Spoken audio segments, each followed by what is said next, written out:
Hello दोस्तों, स्वागत है आपका एक और रहस्यमय कहानी में। तो चलिए शुरू करते हैं। सम्राट विक्रम बेताल को लेकर के जैसे ही आगे बढ़ते हैं तो बेताल फिर से कहता है कि राजन कहानी सुनो। तो राजा सिर हिला देते हैं। बेताल कहानी सुनाना प्रारंभ करता है कि पुंडरपुर के राजा थे देवमान। वो बहुत ही बुद्धिमान और साहसी थे। उनके 3 रानियां थीं और तीनों बहुत ही खास थीं। एक दिन वो अपनी बड़ी रानी के साथ बगीचे में टहल रहे थे। रानी शुभलक्ष्मी ने जो है इधर उधर देखा और फूलों की सराहना करते हुए चलने लगी तो एक फूल उनके ऊपर गिरा, गुलाबी रंग का, और वो बहुत तेज से चीख पड़ी और वहीं पे बेहोश हो गई। राजा ने तुरंत आनन फानन में वैद्य जी को बुलाया। वैद्य जी ने देखा कि वो उसी फूल के गिरने से और उससे चोट इनके लगी कि वो जब इतना घायल हो गई तो उसको आराम करने की सलाह दे दी। तो उसके बाद में जो है राजा दूसरी रानी से मिलने के लिए गए। दूसरी रानी चंद्रिका थी तो उनको लेकर के वो बालकनी में बैठे हुए थे। सामने बहुत ही सुहाना मौसम था, चांद निकला हुआ था और ठंडी ठंडी हवा आ रही थी। वो बहुत ही अच्छा लग रहा था वहाँ पे। लेकिन उसी पल रानी चंद्रिका बहुत जोरों से चीख पड़ी कि ये चांदनी तो मुझे घायल ही कर देगी। और राजा जो उठे वहाँ से आनन फानन में पर्दे बंद करने लगे। उन्होंने पर्दे बंद कर दिए। उसके बाद वैद्य जी को बुलाया गया और रानी चंद्रिका को जब वैद्य जी ने देखा तो देखा कि उनके भी फफोले पड़ गए थे। जितना भी उनका शरीर का भाग खुला हुआ था उसमें फफोले पड़े हुए थे। रानी चंद्रिका को भी आराम करने की सलाह दे दी गई।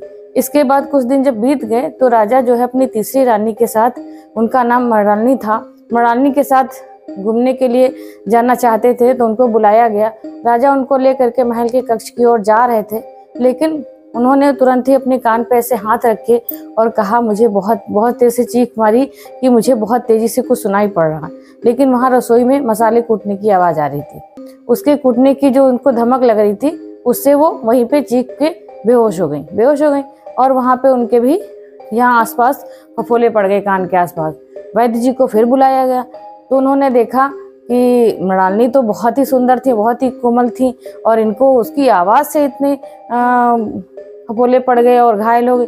उनको भी रेस्ट करने की सलाह दी गई। तो इस तरह से तीनों रानियां जो हैं अपनी अपनी जगह पे रेस्ट करने लगी। तो बेताल ने राजा से पूछा, राजा ये बताओ कि उन तीनों में से सबसे कोमल कौन सी रानी थी, सबसे ज्यादा संवेदनशील कौन थी?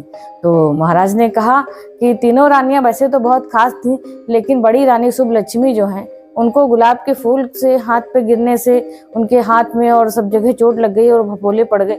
उसके बाद में जो दूसरी रानी थी चंद्रिका, उनको चांदनी की रोशनी जो थी वो उससे वो घायल हो गई, वो भी अपनी जगह पे ठीक था। लेकिन जो रानी मृणालिनी थी उनको जो रसोई से चावल कूटने की या मसाले कूटने की जो आवाज़ आ रही थी वो कान में पड़ने से अगर वो घायल हो सकती हैं तो मुझे लगता है कि जो सबसे छोटी रानी थी मृणालिनी, उनको ही संवेदनशील माना जाएगा।